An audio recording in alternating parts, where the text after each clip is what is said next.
Okay guys, we're back. I've kind of picked up the mess I made from the last video, but we're gonna get in really quickly to skate skiing, which I think the gear is a little easier to navigate with skate skiing. I don't know. Skate skis, again, I'll just take you over to the way I've situated up. So I like to keep my classic skis all on one line, my skate skis all on one line, my alpine gear, and then I've kind of got a hodgepodge of my kids' alpine and skates as well, and of course snowboards on top, just because if I keep my kids' gear lower, they can grab it on their own and they know where it is at. So let's grab the skate skis. Do you guys notice that all of my skis have these fun little ties on them? This obviously helps keep them together. It also helps protect the bases somewhat. Ideally, I would have ties on the tip and on the tail because it provides a buffer so that the bases don't rub up against each other.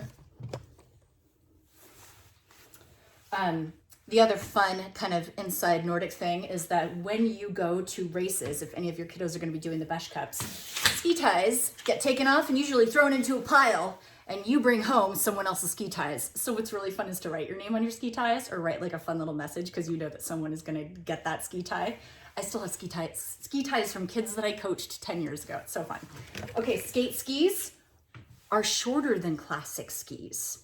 Skate skis, the kind of general, again, go to AMH, get properly fit. But if you're in a situation where you're like at Play It Again Sports or you just have these skis and you don't know if they work, here's the rule of thumb that you're not going to go terribly wrong with for sizing is to take your kiddo's height, again in centimeters, and subtract 5 or 10 centimeters from their height. And that would give you probably a general good length for those skate skis. So again, for my skate skis, we're at a 182. If you're an intermediate or a more advanced skier, a rule of thumb would be to take your height in centimeters and to add 5 to 10 centimeters to that height. Why? Because a longer ski gives you more of a base to glide over snow. So you're actually going to be able to go a little faster on a longer ski. Though if you're not as agile yet, then you're gonna have a harder time, say, cutting corners on a downhill or doing those like quick steps that require a lot of agility and balance that our beginning developing skiers haven't quite yet mastered. It's also, all of this is about preference. Some athletes really like the longer ski, some like the shorter ski. Flex is not as critical.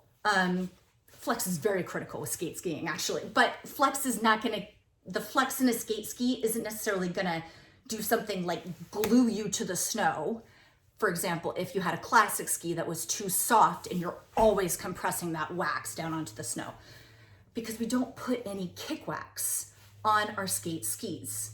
The idea, again, with skate skiing is that we're full body gliding over one ski, compressing down, full body gliding over one ski, compressing down.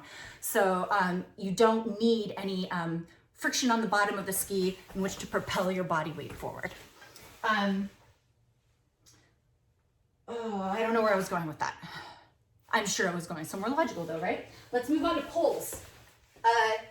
Skate ski poles are longer than classic ski poles. Why? Because generally your glide time is longer on skate skis, ideally. So therefore you have more time to compress that lever down and push back. In the past, there have been rules and regulations about lengths of poles. For example, you haven't been able to use skate poles in classic races. In middle school, we're not going to get into any of that.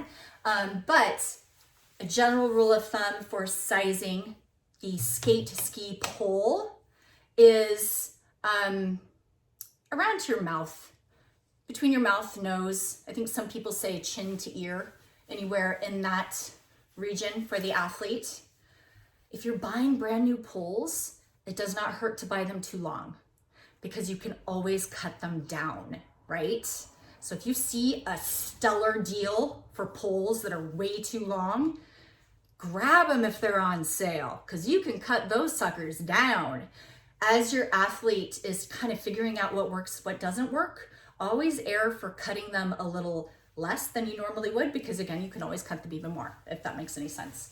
How do you cut them? You can just use what's that called? A little saw thing. You know what I mean, right? Or take them to AMH. If you lose so again, classic ski poles and skate ski poles, they're objectively kind of the same.